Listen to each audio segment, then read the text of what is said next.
Comment vit-on dans les vieilles pierres de l'hôtel Napoléon III au château médiéval?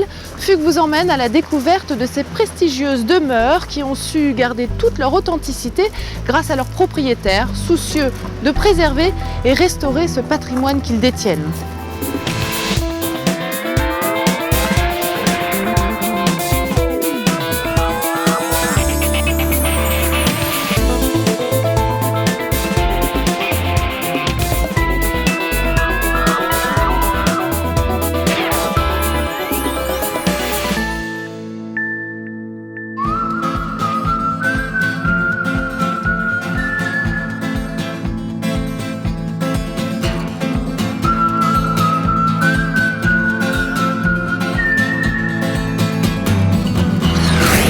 I've always known since I was a young boy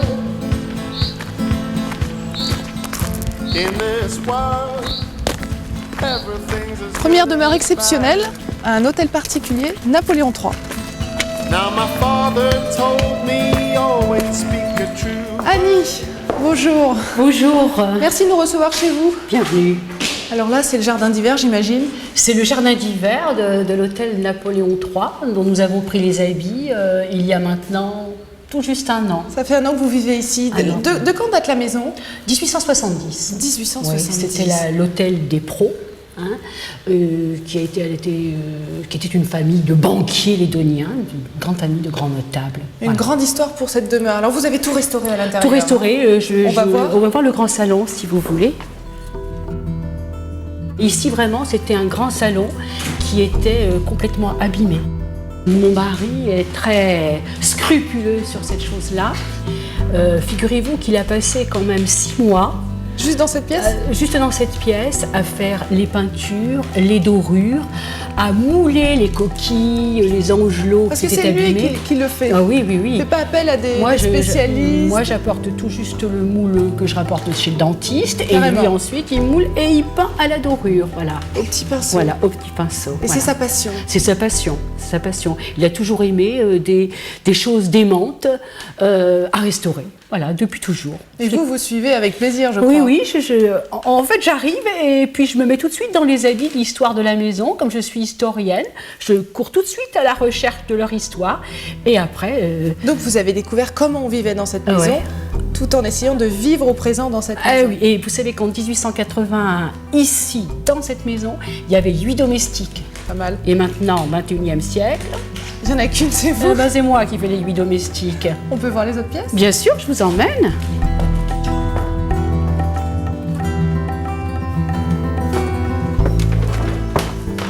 Donc ici, c'est la salle à manger.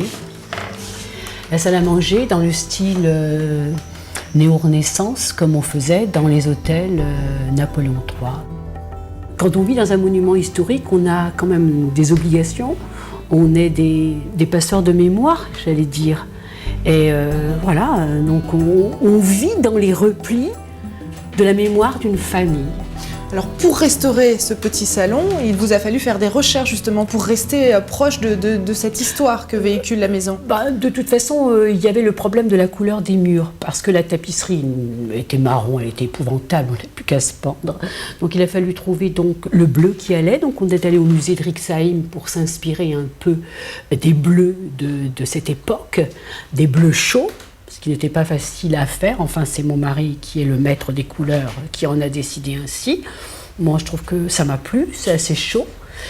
Et puis ensuite, j'avais fait à peu près les 4 coins de la France pour trouver le luminaire qui convenait à cette salle à manger.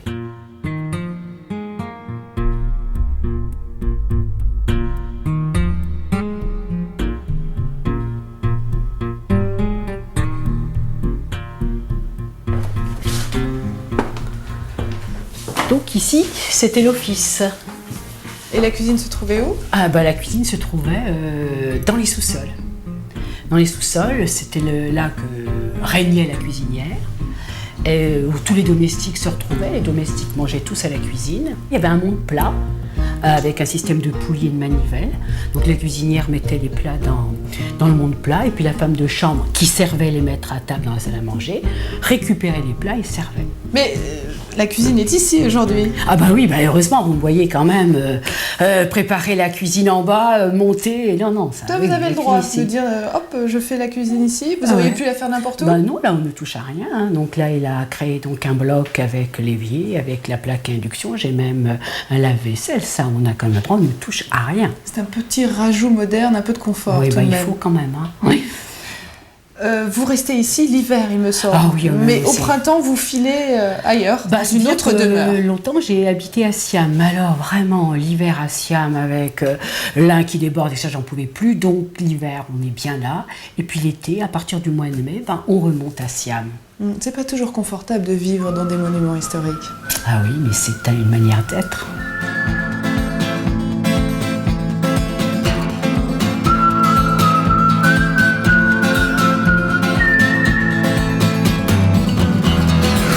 I've always known since I was a young boy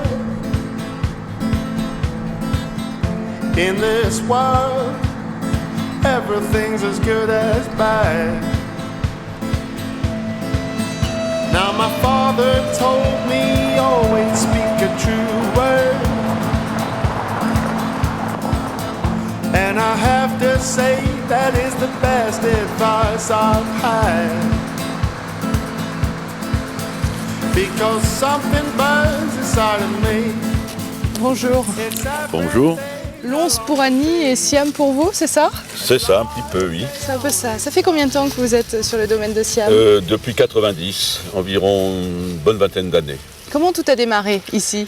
Ça a démarré, la rencontre avec le député Jean Charopin, qui a insisté pour que j'achète cette propriété. Il savait que j'avais réhabilité d'autres propriétés. Et j'ai été conquis par le site. Par le site, parce que c'est vrai, ce sont les sites qui vous intéressent plus que le monument Oui, lui-même. on peut toujours améliorer un monument, mais le site, on ne peut rien faire sur le site. Est-ce qu'il y avait beaucoup de restauration, beaucoup de choses à faire ici? Oui, énormément. Il y avait la mérule, les toitures étaient bien entendu très abîmées. Complètement à refaire. Toutes les menuiseries étaient à refaire, les sols, les plafonds. Les WC, il n'y en avait pas, c'était à l'extérieur. Enfin, c'est un investissement colossal. Voilà, il n'y a plus grand-chose de bon, mais à l'époque, j'ai fait ça avec des collaborateurs. Bon, et je faisais ça à une période où j'avais du temps entre d'autres activités, quoi. Mais alors, est-ce qu'on se fait aider comme ça quand on reprend un site, c'est un monument classé? Est-ce qu'on se fait aider? Non, en ce qui me concerne, je n'ai jamais demandé de subvention. Et il faut savoir que lorsque j'ai eu mon premier projet en 90-91, en mairie de Siam, j'ai eu affaire à toutes les administrations, direction des DE, des DEA, ONF, etc. Et chaque fois qu'on ouvrait la bouche, on m'en mettait pour 10 millions, c'était les anciens francs, ce qui fait que j'ai pris mon dossier, je l'ai fermé, et je me suis plus occupé de Siam pendant 7-8 ans.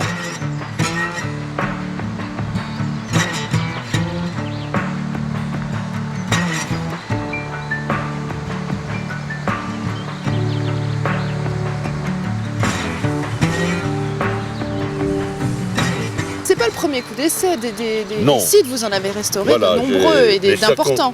Les circonstances ont voulu que je commence ma première réhabilitation, c'était les grands moulins de Dole, d'autres bâtiments, ensuite un manoir en Vendée, ensuite un hôtel particulier à Poligny, après le château Bontemps à Arbois. Vous avez vécu à chaque fois dans les lieux que vous réhabilitiez? Bien sûr. Parce que pour bien appréhender un bâtiment, on va déjà savoir où on va placer les différents, la cuisine, la salle à manger, ça ne se fait pas comme ça sur papier. Il faut se pénétrer du bâtiment. Il faut endosser des habits différents. Il faut endosser. Voilà, ce matin, on était dans les habits des pros, les banquiers de Lons. Et bien là, on est dans les habits des Jobé-Monnier, les maîtres de forge du 19e. C'est encore autre chose. C'est encore autre chose. Et vous savez, il ne faut pas oublier, nous sommes dans un monument historique. Et là aussi, on est encore des passeurs d'histoire. Le moulin qu'il y a en bas, eh bien, date de 1690. Ça a été quand même, c'était un martinet, le premier martinet de Siam. On y fabriquait des faux. Il y a eu une dynastie de maîtres du martinet, les Péry. On a encore leur date, 1718, sur une marche de l'escalier. Et puis ensuite, on a ce qu'on appelle ce vieux château de Siam, parce qu'il y avait c'est une maison qui a été faite, une grosse maison de maître de forge. Et on a appelé château un peu par rapport au problème qu'il y avait entre les gens du village et les maîtres de forge. Voilà. Et puis ensuite, oui, c'est vrai que les gîtes et les chambres d'hôtes, c'était quand même lourd, parce que pendant les vacances, c'était moi qui m'en occupais. Et alors maintenant... c'est du travail. C'est énormément de travail. Mais on sent bien que chaque monument véhicule une histoire. Une histoire. Et des histoires, Et vraiment. des histoires, hein. Vraiment. Et alors maintenant, on en est aux cabanes perchées, dans le jardin à l'anglaise du 18e. Et bien donc, nous avons des cabanes dont les noms, la folie, la pagode, Ça rappelle... rappellent un peu, sont des clins d'œil à l'histoire, au jardin du 18e siècle, où on faisait des temples d'amour, des folies, où on aimait les chinoiseries, etc. Voilà, c'est une adaptation. Et le site revit. Et le site revit, c'est l'essentiel, oui.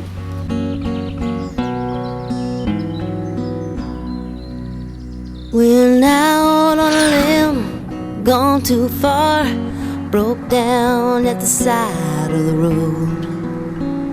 Stranded at the outskirts till the sun's creeping up. Baby's in the backseat, still fast asleep, dreaming of better days. I don't wanna call you, but you're all I have to turn to. What do you say when it's all gone away? À quelle époque êtes-vous arrivé dans ce château? Ça fait 22 ans. Alors quand on est arrivé vraiment, qu'on a voulu s'installer, c'était au mois de juillet, un petit peu comme avec un beau temps comme ça. On est arrivé avec un petit camion. Ma belle-mère nous avait donné 2 lits, une table, 3 chaises, une cuisinière. Et puis on est arrivé ici. Et puis les gens se sont dit, mais c'est pas possible, ils vont habiter là-dedans. Il y a pas d'eau, il n'y a pas d'électricité. Alors très gentiment, les voisins nous ont tiré une ligne électrique pour avoir quand même une petite ampoule dans le bas. Et puis nous ont ouvert leur salle de bain parce que c'était quand même très sale dedans et il n'y avait pas d'eau, pas de sanitaire. Il faut dire que le château avait été inhabité depuis 35 ans, donc il était en train de se délabrer. Il était en train de se donc délabrer. ils ont été très reconnaissants, les habitants, ils sont des géniaux. Il y a des gens fous et plein de bonne volonté Oui, qui parce viennent que pour c'est- sauver ce château. Oui. C'est le château du village quand même. Donc tout le monde, comme il était inhabité, les gens s'en servaient Quand on est pour faire arrivé, des il y avait petites des réceptions. poules quand même encore dans le château. Dans le château? Oui. Pourquoi avoir eu envie d'acheter un château, de vivre dans un château? Qu'est-ce qui s'est passé là? Alors ma femme me regarde parce que C'est effectivement, votre faute. elle trouve que c'est un peu lourd parfois.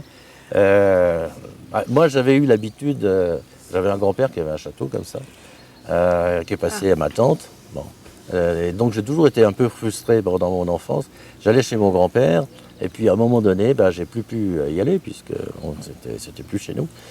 Et j'avais toujours eu envie d'avoir un peu d'espace, de pouvoir bouger librement, d'avoir des horizons qui ne soient pas bornés trop rapidement. Et donc on a cherché quelque chose et puis on est tombé sur un bâtiment qui nous donnait l'impression d'être plutôt une grande maison où on pouvait vivre, où on pouvait inviter nos cousins, nos amis, pour en faire un endroit où on soit bien ensemble, quoi. Voilà. Un vrai Tout lieu de simplement. vie. Un lieu convivial, où on puisse se Et où on retrouver. pouvait faire des choses, parce que tout était à faire. Moi, je ne serais jamais rentrée dans quelque chose de tout fait, très prout-prout, très... Voilà, c'était pas du Mettre tout... la main à la pâte, ça c'était bien. Voilà, mettre la main à la pâte, aller à la découverte. Aller à la découverte de ce bâtiment qui avait vécu déjà 400 ans et qui allait nous révéler peut-être ses secrets. Bon, alors les avez enfants ont découvert des cherché choses le trésor, bien sûr, on a cherché le trésor partout. Donc dès qu'il y avait des petits escaliers qui nous semblaient dérobés, on se disait oh là là, il y a un passage par là. Enfin, ça a été un terrain d'aventure extraordinaire pendant... Ça, c'est les pas mal de fantasmes temps. des gens qui viennent nous voir.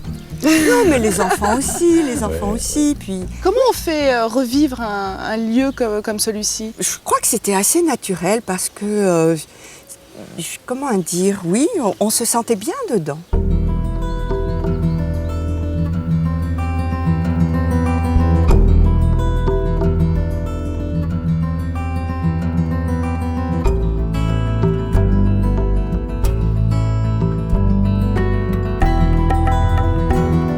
Alors pour partager encore avec d'autres, pas uniquement avec la famille, l'idée, déjà d'ouvrir pour le patrimoine. Alors les premières fois, les gens arrivaient en foule, ils montaient, ils descendaient, ils se perdaient, c'est où la sortie? Enfin bon, ils regardaient partout, ils ouvraient tous les tiroirs, c'était... Ah oui, non, ils disaient, oh, mais il y a des gens qui habitent ici, parce qu'ils voyaient les matelas par terre, enfin bon. Mais vous avez organisé... Et puis maintenant, ensuite, vous avez on a eu vrais envie programmes, hein. d'organiser des concerts. Moi, j'avais toujours envie d'avoir de la musique chez moi et d'organiser des concerts.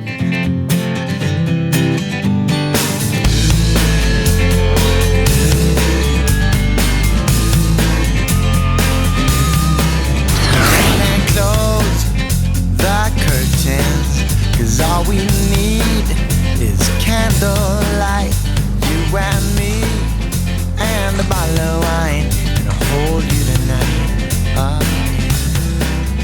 Well, we know. Nul n'est besoin de posséder un hôtel particulier ou un château pour assouvir sa passion des vieilles pierres.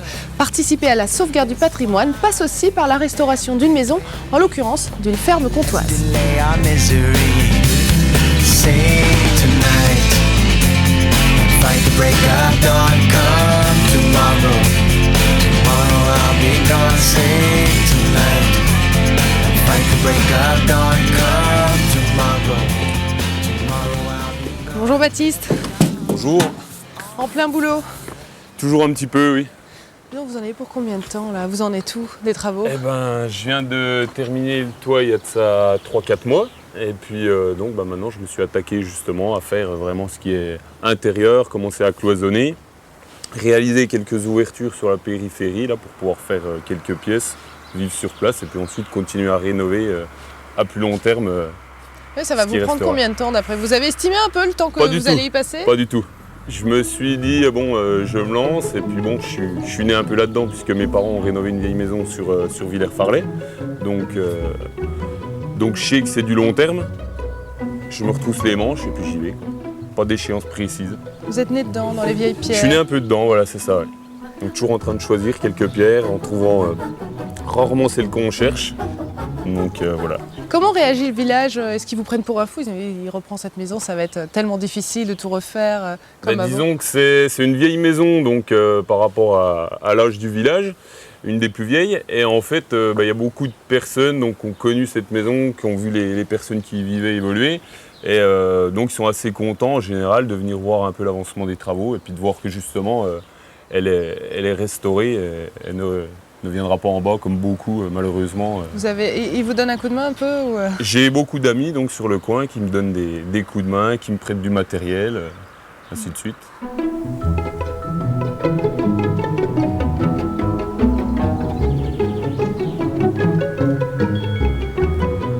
On sent effectivement que les vieilles pierres fédèrent les gens. C'est quelque chose qui est commun à tous. C'est vrai que bon, il y a beaucoup de curieux qui viennent, qui regardent et puis qui me demandent justement quel est le projet justement de rénovation. Et puis c'est vrai que bon, c'est toujours intéressant. Moi j'ai des amis qui ont construit et puis qui, même si c'est pas vraiment leur domaine, viennent s'intéresser un peu pour voir justement. C'est vrai que ça change de ce qu'on voit régulièrement de fait avec des maisons traditionnelles en moellon ou en ossature bois. Vous avez fait beaucoup de recherches à ce propos, parce que c'est une ancienne ferme comtoise, pour restaurer un petit peu à l'identique ou dans le genre de la ferme comtoise? Alors je me suis un peu renseigné par rapport justement aux maisons essentiellement du Val d'Amour, puisque là on est dans l'entrée justement de la vallée de la Loue, donc qui est le Val d'Amour, et où justement il y a beaucoup de fermes sur le même type de construction, avec des éléments architecturaux qu'on retrouve dans beaucoup de maisons en fait. On n'est jamais découragé à un moment donné. Qu'est-ce qui a été le plus difficile depuis que vous avez débuté les travaux? Découragé encore pas, mais ce qui a été le plus difficile, ça a été les conditions météorologiques à la période où il n'y avait pas de toit. Donc quand j'étais dans les ciments, sous la neige, enfin c'était pas l'idéal, les périodes de gel.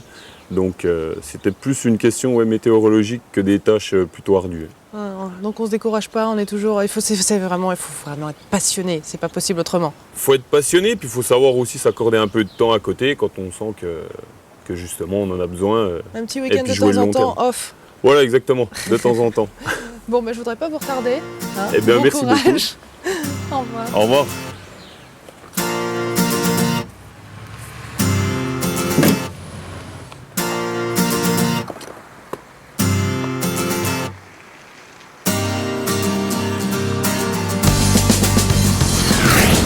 There was a game we used to play. We would hit the town on Friday night, stay in bed until Sunday. We used to be so free. We were living for the love we had, living not for reality. Just my imagination, just my imagination, just my imagination. It was just my imagination, just my imagination, just my imagination. It was.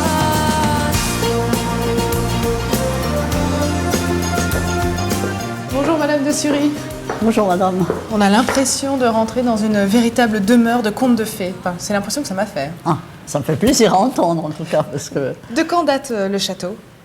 Eh bien écoutez, il y a plusieurs époques. Ici on est dans un rez-de-chaussée 18e qui a été surélevé au 19e. Vous voyez l'escalier là, on parle Avec de cette contes de jolie fées. fresque. Voilà, c'est la chasse aux sangliers. Vous voyez, les enfants adorent regarder ça. Et en fait, ce rez-de-chaussée 18e était collé contre un donjon du 14e et qui constitue l'essentiel du... La base, c'est le 14e, donc c'est assez ancien. Sur des caves du 12e. Ah, Donc 12e, 14e, il y a même un escalier du 16e, et puis 18e, après la conquête par la France, 18e, 19e. comment vit-on dans une demeure comme celle-ci, chargée d'histoire? En chargé d'histoire, on ne s'en occupe pas beaucoup. Par contre, ce qui est très important, je pense, à vivre ici, c'est l'espace.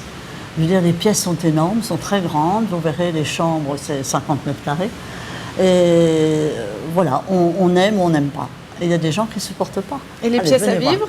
Les pièces à vivre, ben, c'est d'abord la cuisine. Alors, la cuisine, si vous voulez entrer, Merci.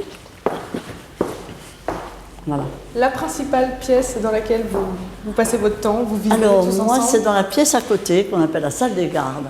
Mais ici, c'est là que commence la journée, je dirais. Parce que tout le monde se retrouve autour de la table pour le petit déjeuner, que ce soit la famille, que ce soit les stagiaires, parce que j'accueille des groupes de musiciens, de psychothérapeutes, de gens qui viennent faire du tai chi. Donc, les gens se retrouvent tous autour de la table pour le petit déjeuner. À certains moments, tout le château est occupé. Et ça, j'y tiens beaucoup parce que je trouve que ce n'est pas supportable de se recroqueviller dans 3 pièces. Alors quand je suis seule, je vis bien sûr forcément dans la cuisine. J'ai un bureau en face dans lequel je me suis installée un coin avec plein de mes dossiers, ordinateurs, etc. dans la cheminée.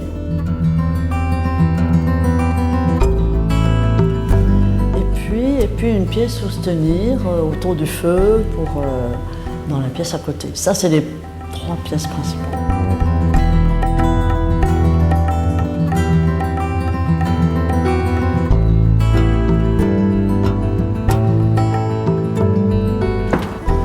Voilà.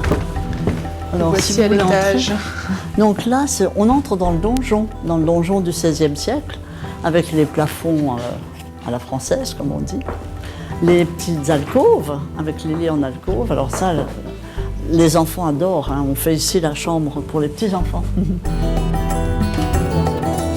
Petit passage secret Un petit maintenant. passage, secret, je ne sais pas.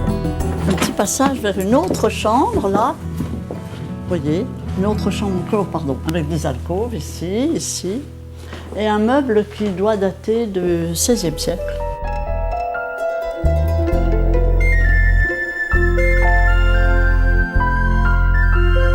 Vous avez toujours vécu dans le château? Oh, depuis non, pas toujours. J'y vis depuis une trentaine d'années, sachant que c'est une maison familiale depuis plus de 500 ans. Alors on va continuer vers la chambre des perroquets, toujours dans le donjon. Et que voilà. Voilà, là on arrive dans la dernière chambre du donjon, une chambre des perroquets. Est-ce qu'il a été difficile de conserver le château dans la famille? Ah, Alors là, c'est une histoire, parce que c'était des cousins assez lointains qui voulaient vendre le château. Et mon grand-père avait toujours rêvé de reprendre ce château pour qu'il reste dans la famille Montréchard. Et donc, on a profité de l'occasion. En fait, voilà, c'est ça. Mais ça n'a pas été très facile de se décider. On avait 3 enfants à l'époque. Et je dois dire que moi, je rêvais d'un petit presbytère de campagne, pas vraiment d'une maison de cette importance. Alors, je me rappelle très bien du premier été, parce que les enfants couchaient dans un bout du château, et puis moi à l'autre. Et alors, je me levais la nuit au moins 3 fois, 4 fois pour aller vérifier s'ils étaient toujours bien vivants. Donc au début, Voilà. c'est grand, ça fait un petit peu Au début, peur. c'est grand, ça pas- fait peur. Alors les enfants, eux, ils adoraient. Ils avaient entre 3 et 8 ans. Donc c'était vraiment les contes de fées pour eux. C'est du travail, un château comme celui-ci. Ben, je Malgré pense, oui, c'est du plaisir aussi. C'est du travail, mais du plaisir aussi. Passez. Je vous en prie. Cette balade dans les vieilles pierres se termine. Retrouvez l'intégralité de cette émission sur notre site internet france3.fr ainsi que toutes les informations sur les lieux découverts. À très bientôt pour une prochaine fugue.